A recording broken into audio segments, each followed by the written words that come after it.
bit of thermal throttling of this 16-inch MacBook Pro, and that's only an i7 version. Imagine an i9 version. They usually run a little bit tad hotter there. Get it one. BH here. Today we're going to do the review of this 16-inch MacBook Pro. That's right, I finally got my hands on this 16-inch MacBook Pro. A lot of my subscribers and myself have been waiting for this one out for 2019, and it's finally here. Now, this is an entry model of the 16-inch MacBook Pro, and I'm going to go through a quick specs of what this can come with before I go into the more in-depth review of this computer.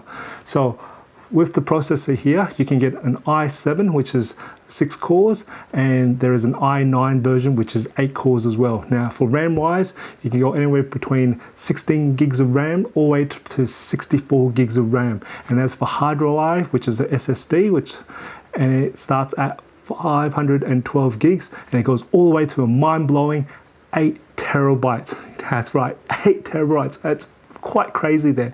Now, as for graphics-wise, of course, it houses Intel 630 integrated graphics, but with the 16-inch MacBook Pro, it does house discrete graphics. Now, Apple has actually gone with AMD again, and it is the AMD Radeon Pro series. Now, with the entry model, you're looking at getting the 5300M, and there is a more powerful version of it, which is the 5500M. So, of course, you can get a little bit more RAM with the 5500M. Now that's the specs you can actually choose for this 16-inch MacBook Pro. Now you've got to make sure you actually get it right the very first time, because none of those specs there, processor, RAM and hard drive, or even the graphics, can be upgradable later on. So you have to get it right, and you need to know what that is straight up. So that's one of the bad things, because everything is soldered to the logic board there. So definitely make sure you know what you're getting straight up, because there's no upgradability later on for the MacBook Pro 16-inch.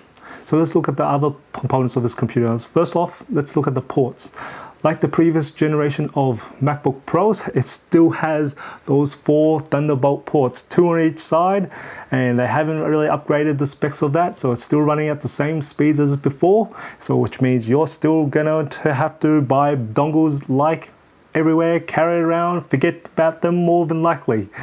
And of course, they've also got the headphone jack, which is great news to hear that Apple has still left the headphone jack. It was a surprise move as well too, because I thought they might have lost it, like trying to force us not to have it or everything wireless there.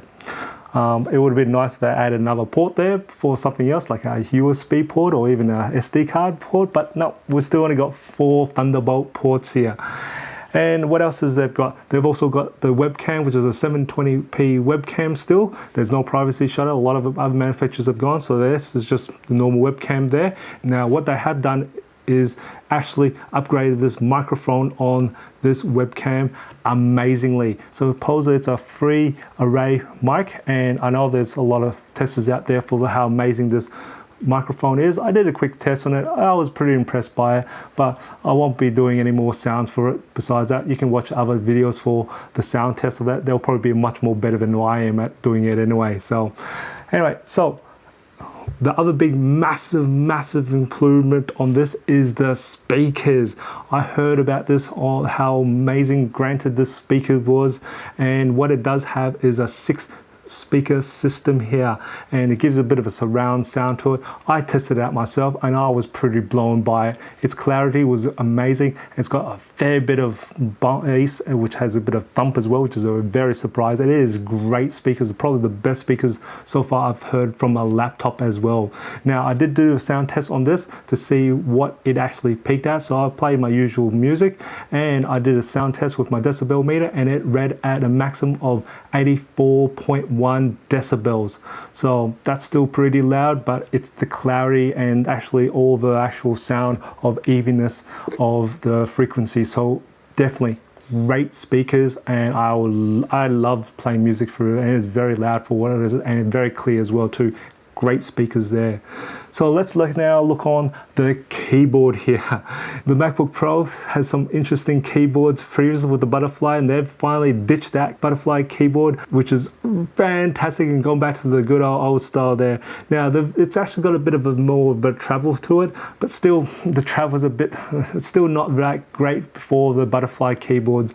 So for me, it's nice to see they finally ditched the actual butterfly keyboard, but as for travel wise, I still am not that keen on this keyboard here. It still feels pretty meh in terms of like touching the actual base of it, but there is a little bit of keyboard travel, so it is better improvement, which means we're moving towards a better direction with this MacBook Pro as well. Now, the biggest thing I like about this keyboard is they finally listened to us and gave us a proper escape key that's a physical button now. Before the previous generation, it had a virtual on the touch bar, and I didn't like that because we couldn't tell. We were just there hitting away, missing it, or we're not even sure if we actually pressed it, so we had to look down at the keyboard a lot. And they also changed the button for the power button. It's now separated, which is great, just to make it pleasing for both sides there.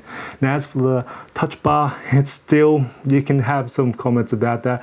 I'd love to hear what your comments about that, but for me, unfortunately, it's still there, and it still has no feedback, as I wish they had some sort of haptic feedback, just so I know I've pressed some buttons and stuff. It's still pretty much, you do have to look at it, unfortunately. So it's still there. I don't see them actually losing that at any time soon, but it's still there and it works just as great as always. Just wish I had some feedback. That's basically it. Now, as for the touchpad, of course, it's got the wonderful Apple touchpad. Nothing can really beat it. It's gone bigger, better, and I can't really say more about it besides it's fantastic. Now, I'm not sure if it's this particular model or not. I have, when I was doing a little bit of testing and running this computer around, I have found some issues with the touchpad, and that is really the single tap, which is basically touch rather than actually having to click it down. I'm very used to just touching the touchpad, and sometimes I've realized it's just not registering my touch sometimes with a single tap to be a single left click there. But it could be just this particular computer there. I'd love to hear your comments if you do own one of these. If you're having the same issue, I'd seem to actually have to click it more than actually just tap it for the single click, or I have to do a double tap to make it register as a left click there. But definitely put a comment below if you're having that same issue or not. So hopefully it's not a sign to come that they've made some issues with this trackpad, but let's hope that it's just this computer here. The 16-inch MacBook Pro does come with a 96-watt power adapter as well, and of course it's still USB-C, which is great. Now, as for the battery life, to stress this computer out for the battery life to see what's this maximum battery life for at its performance mode. So I did disable the integrated graphics and just stress test this computer, and it pretty much lasts about 1 hour and 15 minutes. So that's what you're expecting for the maximum when you're smashing this computer at its maximum rate and not power saving at all. So 1 hour and 15 is what you expected for that. Now, as for turning the integrated graphics, so it can actually switch between the integrated graphics and the discrete graphics when it needs to, and just doing streaming videos and just your normal connectivity, I managed to pull an average around about 7 hours.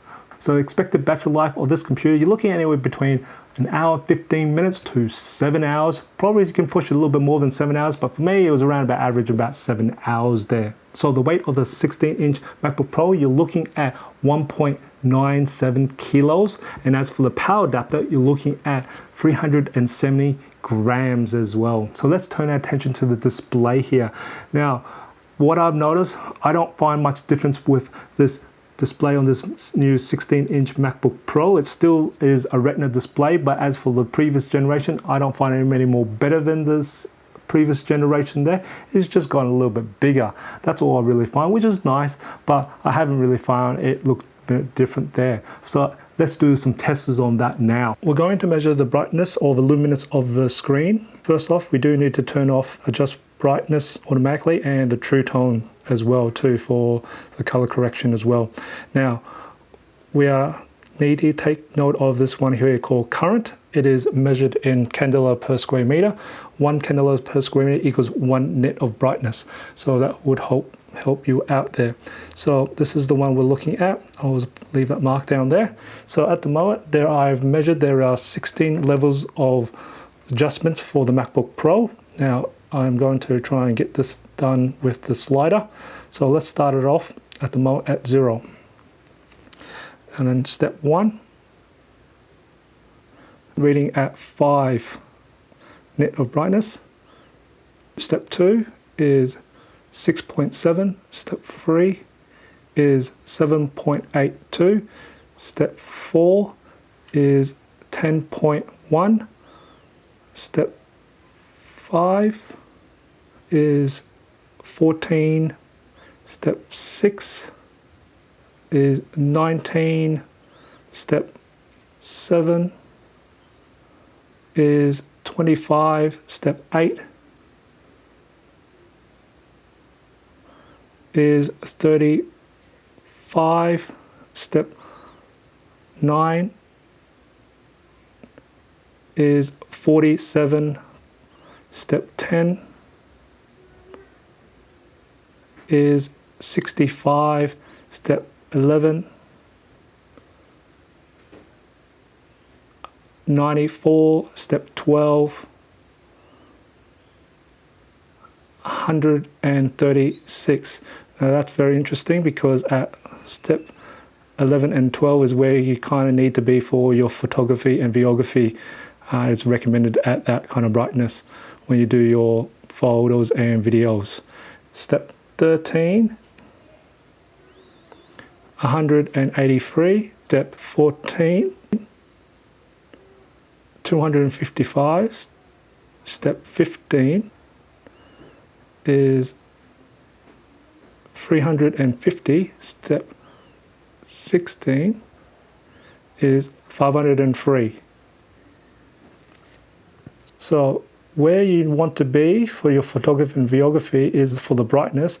You're looking at where this is when it says G. If you're going to do this on the software, that is where your sweet spot is, where just above the G here.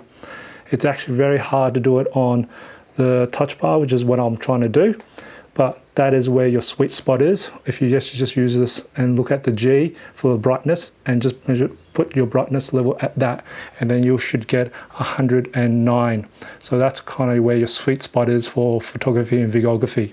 I hope that really helps you guys. If you did, give it a like and put a comment below if I did this incorrectly. I'd love to know. The screen is now color calibrated with the X-Rite i1 display tool. Now, I've actually saved the profile and I will share this profile with you guys. So bear in mind, this is running off my ambient light. And if you are a professional, I do advise you to get your own color calibration tool. It is a lifesaver for sure. Let's compare what it looks like before and after the calibrations. This is before, this is after. I can definitely see it's gone a lot more deeper in color, so it's gone a lot more warmer as well too. So that's high key. Let's try and do a mid-tone.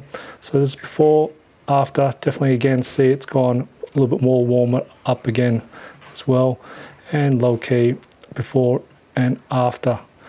And we'll do cyan. So before and after, hasn't changed too much. There is a little bit more warmness to it again. And magenta before and after, again, hasn't really changed too much. It's actually pretty good, actually, I gotta say. Before for yellow and after, this is probably where the dramatic changed a little bit, if there was any, and that's because things were a little bit more warmed off. Now, so this is red before and after, again, only going a little bit more.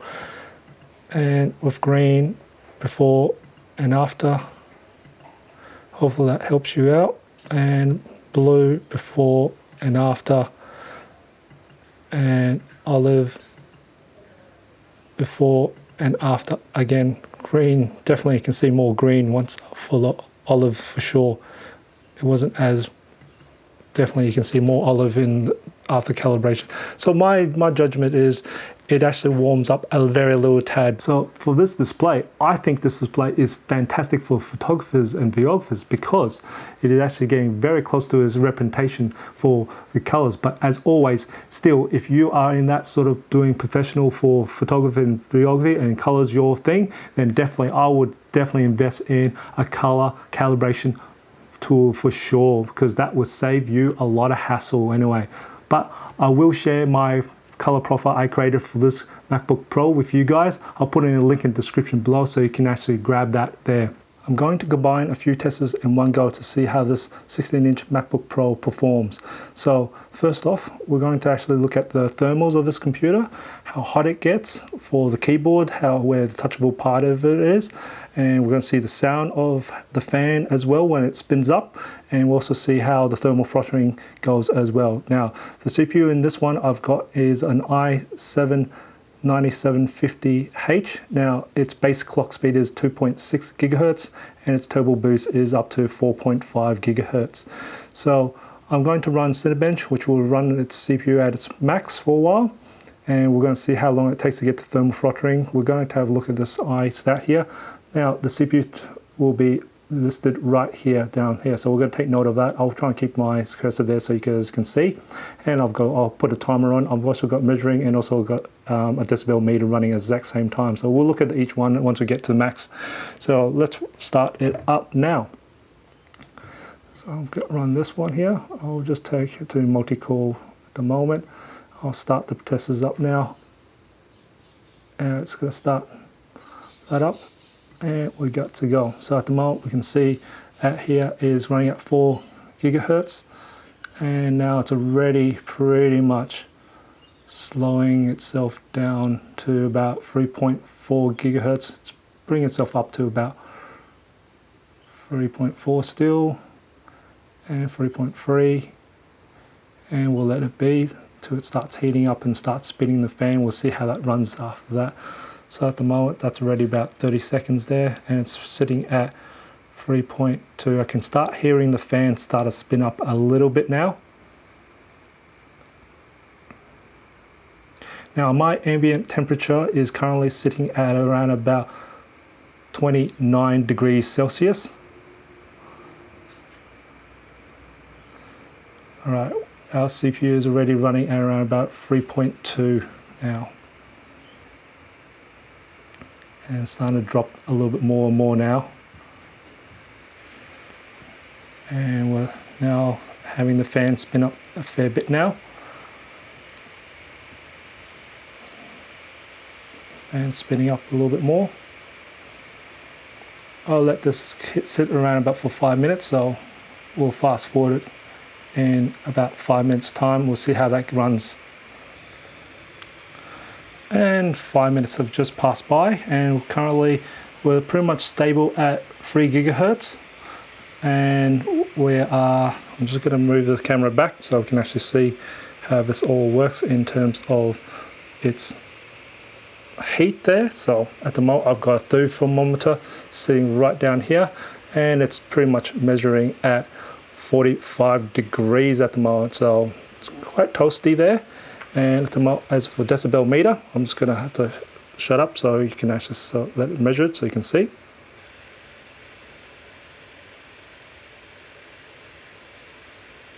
And now we're approaching the 10-minute mark, and the CPU is pretty much at 2.9 gigahertz, and it's pretty much steady there at the moment, and it's been like that for the last 3 minutes or so. So I think it's actually going to be stable at 2.9 gigahertz for a while. And as for the temperature of the keyboard, we'll just have a look at that. And well, you can see it's sitting at 44.4 degrees Celsius. And as for the temperature of the fan, it's pretty much stable at, I've been watching it out, and I'm going to be quiet, it's about 42 to 43. Now measuring the bottom side of the MacBook Pro when the CPU is running at its maximum speed and the fan's going off. At the moment, my thermometer is reading at 41.4 degrees Celsius. So definitely don't put this on your lap when you actually are working quite hard on the CPU or GPU. It's quite toasty there. Now with just normal average streaming and normal use, I'm just measuring the temperature of the keyboard here, and I do have the integrated graphics turned off, so it's actually running the discrete GPU here. Now it is pretty much sitting around about anywhere between 39.6 and 39.7, so that's what you're looking at. Now with integrated graphics turned on, so it does the switching there, and just normal browsing like streaming, you can definitely see it's still sitting around about 40.6 degrees Celsius. So this MacBook 16-inch MacBook Pro runs quite toasty, I have to say. Unusual what I think it is, but it is silent though. There is no fan noise at all. As you can see, there's a bit of thermal throttling of this 16-inch MacBook Pro, and that's only an i7 version. Imagine an i9 version. They usually run a little bit tad hotter there. So I think they should actually sacrifice a little bit of the sound just to cool this computer a little bit more so we can get a little bit bump up in speed there. I definitely think that's what they should have done with Apple, rather than keeping a little bit more sound, a little bit more quieter there, because definitely it's struggling to cool this computer here for sure. Now I have tested this 16-inch MacBook Pro with this Dell WD-TB dock. Now I'm safe to say it is pretty much the same results as my 13-inch MacBook Pro. So it will charge it, which is great, and it's able to pass through its USB through to the dock, which is great, and it's got audio and it's got network as well. Now as for the display, it will do again 2 screens. Just make sure your second screen, so you can use any one of these ones here, which is the display port or HDMI port, but the second display must be plugged into this Thunderbolt port of the dock for it to actually be running independently. So definitely make sure you have that. If you don't have a Thunderbolt monitor, just buy an adapter just to change your either HDMI or display port into HDMI. If you want to learn more about that, I have created a video for my 13-inch with this Dell WD-TB dock, so you can check that out. I'll put a link in the description below, and you'll probably see a little wavy information sign there as well too there. Now I did run some benchmarks on this computer, so I should put up the 2 Cinebench benchmarks. So there's R15 and also R20 there if you're interested there. I do agree with Apple. In 2019, this is their best MacBook Pro that they've created to date. It'd be nice if they had more ports, but we're still hoping about that, and also a little bit more key travel will be really good. But hey, like I said, what's imperfections do make it interesting there. So here's my thoughts and recommendations of this 16-inch MacBook Pro. So if you're a 15-inch MacBook Pro user and you wish to stick with the Apple ecosystem, is this worth the upgrade? Definitely, yes, go for it. It is better than the 15-inch MacBook Pro by a lot. Now for the people who are dependent on the Apple only software, then the 16-inch really depends on if you use the GPU or not for processing. If you do, this is the one to go for. If not, then maybe you can look at the 13-inch or even going back to this 15-inch if the price is right. Now the other group I can think of in my head that I would recommend this 16-inch to is photographers, and that's because of the large screen and also the color representation on the built-in screen is quite good. So definitely that's a group of I can think of. Now I'm a person who actually uses Adobe Premiere to actually edit my videos, and I have got mixed feelings about this 16-inch MacBook Pro. First off, I have to say editing 4K video on this is great, because you actually don't get much lag in the preview monitor itself. And I actually did put a few filters with 4K video, and it's handled quite nicely. So the GPU on it is fantastic. It's actually the CPU that I'm actually very worried about, because the encoding wise, it was a bit sluggish there, especially with the thermal throttling. So editing wise, it's great. Encoding wise, not so great. So I still can recommend the 16-inch MacBook Pro for videographers as well.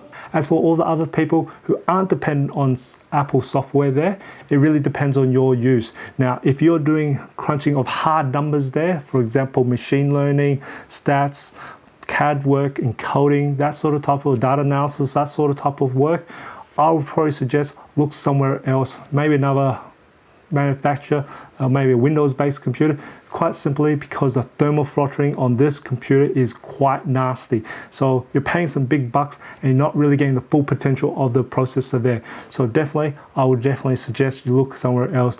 Now, as for any other use, for example, just surfing or just general sort, it is great for that, because it is amazing for the speakers sound system. I think you'll be paying a fair bit for that, but it is amazing for that. It's got a nice, good display for sure, and it is got a very good build quality there as well too.